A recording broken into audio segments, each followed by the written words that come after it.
Les Parapluies de Cherbourg, le premier film français en couleur, entièrement chanté. En 1992, le laboratoire Iclair a fait une très belle restauration trichrome des Parapluies de Cherbourg. Le nouveau négatif a permis de tirer des copies qui ont circulé dans le monde entier.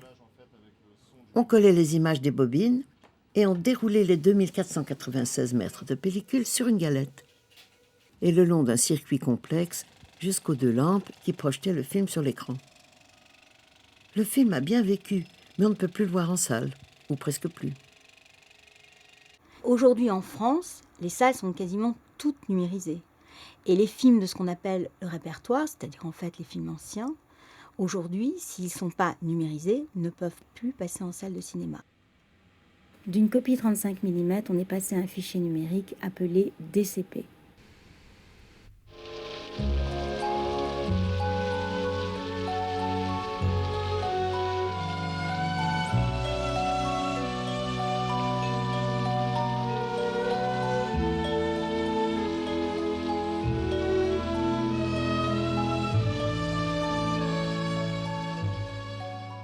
Pour faire ces numérisations et ces restaurations, on est obligé de repartir des négatifs d'époque, 35 mm argentiques.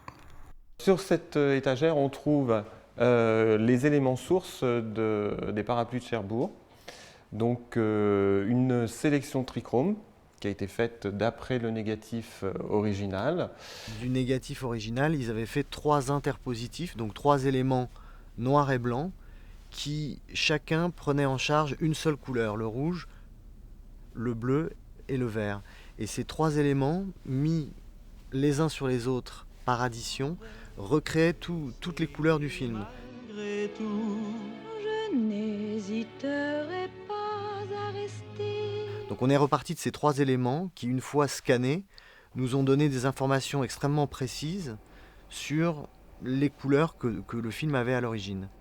C'était presque mieux que le négatif original parce qu'on avait en quelque sorte la source de chaque couleur et du coup à l'étalonnage on avait toute la latitude pour travailler. Alors mon métier c'est d'harmoniser les couleurs du film, de faire que d'un plan à l'autre tout soit cohérent. Là on voit que le manteau reste trop rouge, donc je vais isoler le manteau de la mère de Catherine. Et après, je peux le désaturer, changer un petit peu la teinte. Il faudra que je fasse une limite. Et comme je ne veux pas toucher le parasol qui est derrière, je vais délimiter. Amoureuse, est-ce que je suis trop laide ou trop bête? Mais non, tu n'es pas laide, tu n'es pas la merveille des merveilles. Mais on ne peut pas dire que tu sois laide ni sotte, seulement tu as le temps. Tu crois aimer, mais l'amour c'est autre chose. On a des filtres automatiques qui retirent les plus petites taches et en fait toutes celles qui restent, on va les nettoyer à la main. Je surveille qu'il ne reste pas de taches. Hop, je viens d'en voir une dans ses cheveux. Voilà.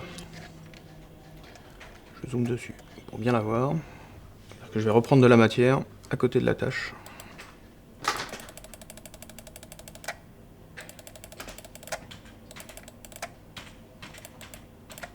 Tu verras, tu sentiras l'essence toute la journée. Quel bonheur!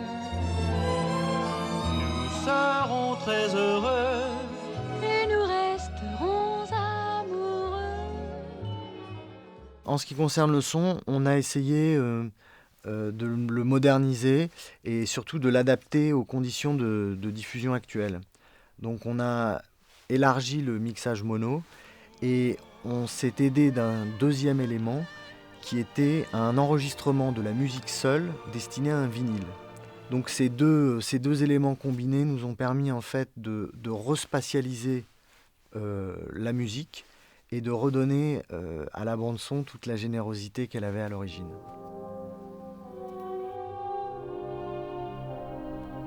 Nous, la famille de Jacques et même les 2 ingénieurs du son, quand on a restauré les Parapluies de Cherbourg en Audi chez Digimage, on a tous eu une larme à la fin des Parapluies de Cherbourg.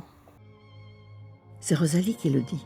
Et c'est elle qui jouait la petite fille en 1963. Comment l'as-tu appelée? Françoise, elle a beaucoup de toi. Tu veux la voir? Jacques disait toujours, il faut faire pleurer, il faut faire rire, il faut faire danser, il faut faire aimer.